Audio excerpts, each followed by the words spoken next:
छत्तीसगढ़ हो सकता, भगवान ने चाहा तो पहला ऐसा राज्य हो जहां धर्मांतरण के खिलाफ गांव-गांव में आवाज उठेगी और धर्मांतरण बंद होगा। देश का ऐसा कोई कोना नहीं होगा जहां हम नहीं जाएंगे और हिंदू विरोधी लोगों की ठटरी और गठरी दोनों बांधकर या तो देश निकाला करवाएंगे या उनकी घर वापसी करवाएंगे। शायद इस्लाम धर्म का कोई व्यक्ति, मजहब का व्यक्ति था, वो पकड़ा गया है। ये सबसे बड़ा प्रायोजित तरीके से हिंदुओं को डराने का षड्यंत्र है। होली पर पत्थरबाजी, दुर्गा मूर्ति पर पत्थरबाजी, राम जुलूस पर पत्थरबाजी, ये इनका सबसे बड़ा ट्रेंड हो गया। ये विजय की भूमि है, ये मातृभक्ति की भूमि है, छत्तीसगढ़ प्रेम की भूमि है, छत्तीसगढ़ हिंदुत्व की भूमि है, छत्तीसगढ़ राम की भूमि है, छत्तीसगढ़ श्री नारायण की भूमि है, छत्तीसगढ़ संतों की भूमि है और छत्तीसगढ़ आनंद की भूमि है।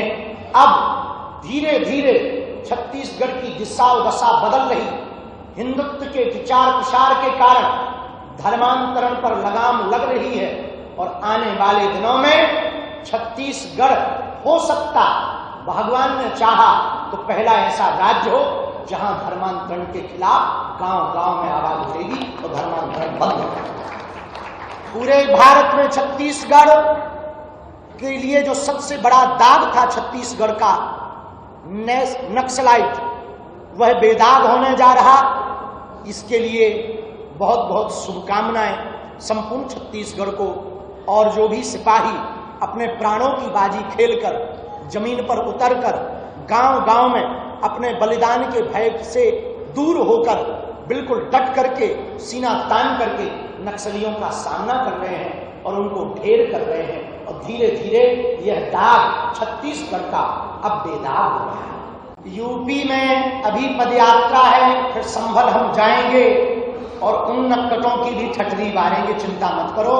देश का ऐसा कोई कोना नहीं होगा जहां हम नहीं जाएंगे और हिंदू विरोधी लोगों की ठटरी और गठरी दोनों बांधकर या तो देश निकाला करवाएंगे या उनकी घर वापसी करवाएंगे। फांसी की सजा सरकार को देने का प्रावधान करना चाहिए। संविधान अनुसार किसी को भी बलात् रूप से लोभ लालच के रूप दे करके धर्मांतरण करवाने का कोई अधिकार नहीं है। स्वेच्छानुसार कोई कर ले तो वो अपने प्रेम की बात है। बलात् रूप से षड्यंत्र करके, पाखंड दिखाकर, अंधविश्वास फैलाकर धर्मांतरण करवाना पाप है, महापाप है।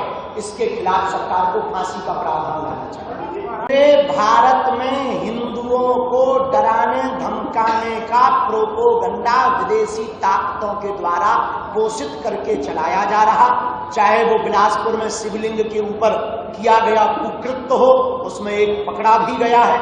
शायद इस्लाम धर्म का कोई व्यक्ति, मजहब का व्यक्ति था, वो पकड़ा गया है। ये सबसे बड़ा प्रायोजित तरीके से हिंदुओं को डराने का षड्यंत्र है।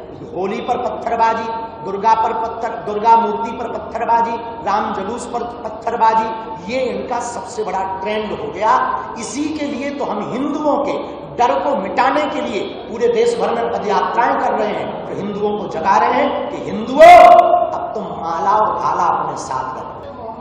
हाँ, वो कोई बुराई नहीं। आई लव मोहम्मद में, आई लव महादेव में भी बुराई नहीं होनी चाहिए, पर यदि आप सरतन से जुदा कर नारा दोगे तो न कानून छोड़ेगा, न इस देश के हिंदू छोड़ेंगे।